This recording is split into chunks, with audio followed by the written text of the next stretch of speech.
Hey, top analyze the math industry, and we are going to take a look at the introduction to radians.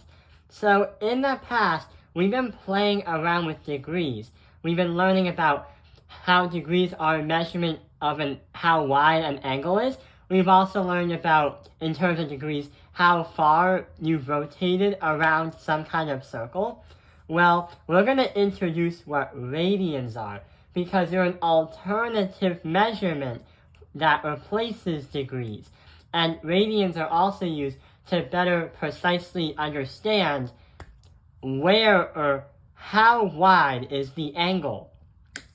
So right over here is a circle, and right inside of the circle is a red radian, which is a line that's half of the circle and is literally the color red.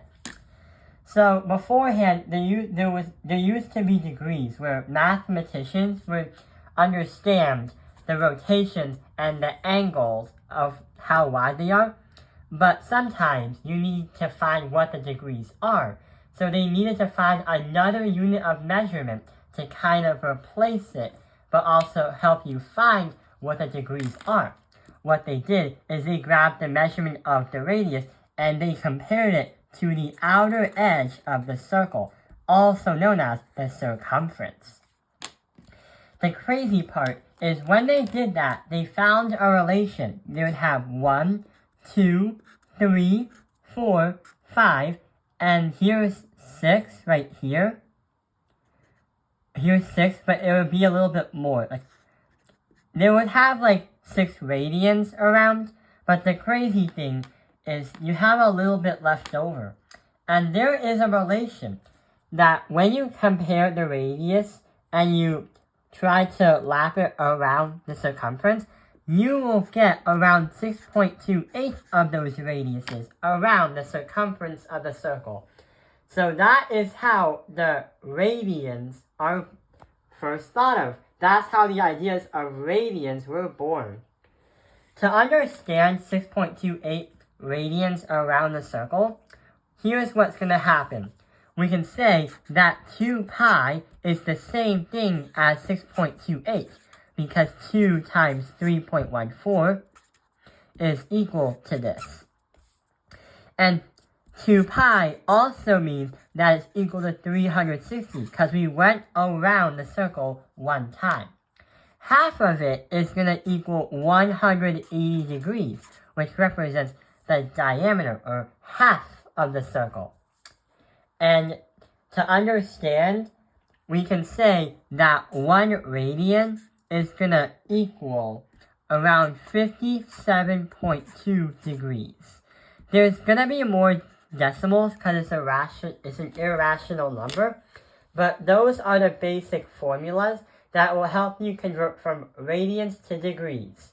So another thing that we like to take a look at is called the unit circle. So right over here is called the unit circle. It's helpful to understand how to convert from radians to degrees and degrees back to radians. For example, if we start at 0 degrees or 360, we are assigned 2 pi as the radians. As we go up, we can say at 90 degrees is pi divided by 2, 180 degrees is pi, and 270 degrees is 3 pi divided by 2. And we keep going around the circle in a counterclockwise rotation. Let's try to use the unit circle to solve these problems right over here. So right over here, we have 345 degrees and 2 pi divided by 9. What we're going to do is we're going to convert them. We're going to convert this from degrees to radians and convert this from radians to degrees. How are we going to do that? Well, there is a strategy that we can use called dimensional analysis. And it means when you find the unit of one measurement, you multiply and divide so you can completely convert it to the other measurement. For example, 345 degrees. We can multiply that by pi divided by 180 because we're trying to get rid of the degrees. so these two would cancel out. So we would have a final answer as 345 pi divided by 180. You don't actually solve, you don't want to get rid of the pi because radians are usually in pi, but we can simplify this out. So we can simplify it to 69 divided by 36, but as in pi. So this is the final answer in radians. What about this one right over here? We have 2 pi divided by 9. Well, here's what we can do. Since the problem literally said, or the formula literally said, pi equals 180 degrees, and it also explains it right over here on the unit circle, that pi does officially equal 180 degrees. Therefore, why can't we just insert 180 into pi and try to find what the literal math is? So 2 times 180 is 360.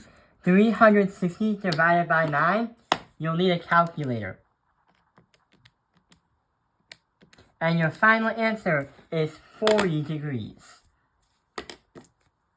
So yeah, we've learned about what radians are and how it was discovered or thought of, what the unit circle is over here, and how to convert between degrees and radians, and vice versa. This video is definitely going to help you when you're trying to learn higher level math, and you also enhance your math skills.